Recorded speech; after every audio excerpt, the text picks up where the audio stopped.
இப்போ நீங்கள் நாவக்குழி சந்தையை பார்த்து கொண்டிருக்கிறீர்கள். இந்த நாவக்குழி சந்தையில் இருக்கிற நாவற்குழி புகையிரத நிலையத்துக்கு அருகில் தான் இந்த காணி விற்பனைக்காக இருக்குது.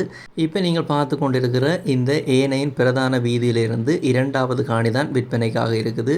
இந்த காணி அக்குரேட்டாக எங்கே இருக்குது அப்படின்னு பார்த்தோம்னு சொன்னால், இப்போ நீங்கள் பார்த்து கொண்டிருக்கிற இந்த மிகப்பெரிய தண்ணீர் தாங்கி, அதாவது நீர் வடிகாலமைப்பு சபையின் மிகப்பெரிய தண்ணீர் தாங்கிக்கு அதுக்கு நேர எதிரே இருக்கிற வீதியில் தான் இந்த காணி இருக்குது. இப்போ நீங்கள் பார்த்து கொண்டிருக்கிற இந்த தண்ணீர் தாங்கிக்கு நேர எதிரே இருக்கிற இரண்டாவது காணி தான் விற்பனைக்காக இருக்குது. இப்போ நீங்கள் பார்த்து கொண்டிருக்கிற இந்த 11 அடி பாதை இந்த காணிக்கு போகிற பாதை. இப்போ முதலாவது காணி தாண்டி இரண்டாவது காணி விற்பனைக்காக இருக்கிற அந்த 11 பரப்பு காணிக்கு இந்த 11 அடி வீதி தான் போகுது.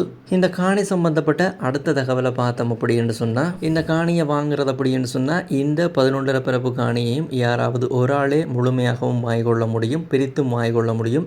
இந்த காணியை பிரித்து வாங்குற அப்படின்னு சொன்னால் என்ன மாதிரி அடிப்படையில் வாங்கிக்கொள்ள முடியும் அப்படின்னு பார்த்தோம்னு சொன்னால், மொத்தம் 6.5 பரப்பு காணியாக ஒரு துண்டும் 5 பரப்பு காணியாக ஒரு துண்டும் இருக்குது.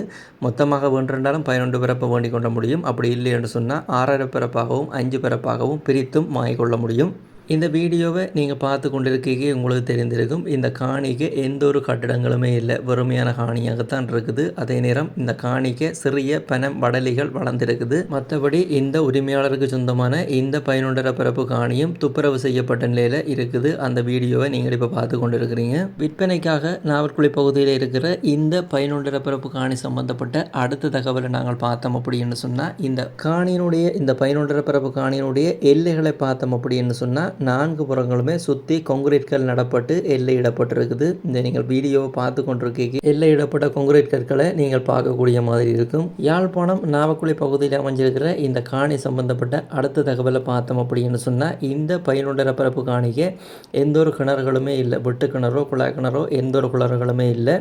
அதே நேரம் இந்த காணிக்குரிய தண்ணிக்குரிய பிரதேசம் நல்ல தண்ணிக்குரிய பிரதேசம் அப்படின்னு தான் உரிமையாளர் சொல்லியிருக்கிறார். இந்த காணி சம்பந்தப்பட்ட அடுத்த தகவல், இந்த காணிக்கு உரிமையாளர் சொல்கிற பேசி தீர்மானிக்கக்கூடிய விலை ஏனையின் வீதியிலிருந்து இரண்டாவது காணியாக இருக்கிற யாழ்ப்பாணம் நால்வர்குழி பகுதியில் அமைஞ்சிருக்கிற இந்த காணிக்கு ஒரு பரப்பு காணிக்கு அவர் சொல்கிற பேசி தீர்மானிக்கக்கூடிய விலை 40 லட்சம் ரூபா சொல்கிறார். மொத்தமாக 11 பரப்பு கிடக்கு, ஒரு பரப்புக்கு தான் 40 லட்சம் ரூபா சொல்கிறார்.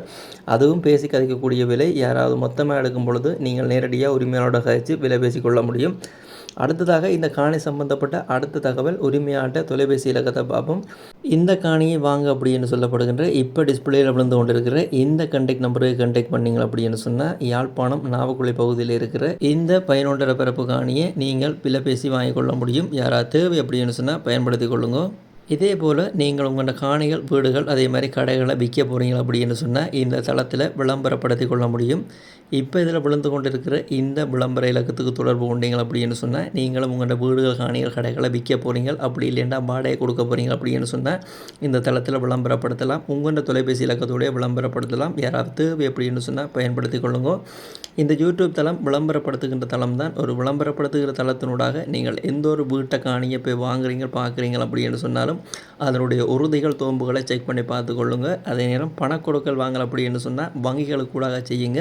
அதுதான் பாதுகாப்பானதாக இருக்கும். அறிவுறுத்தல் காரணங்களுக்காக இது எல்லா வீடியோலையும் சொல்கிறது தான். இந்த வீடியோலையும் இந்த விஷயத்தை வலியுறுத்தி சொல்லி கிடக்கு. எந்த ஒரு விடயத்திலையும் யாரிடமும் ஏமாந்துடாதீங்க. இந்த காணி சம்பந்தப்பட்ட தொடர்ச்சியான தோற்றத்தை நீங்கள் பாருங்கள்.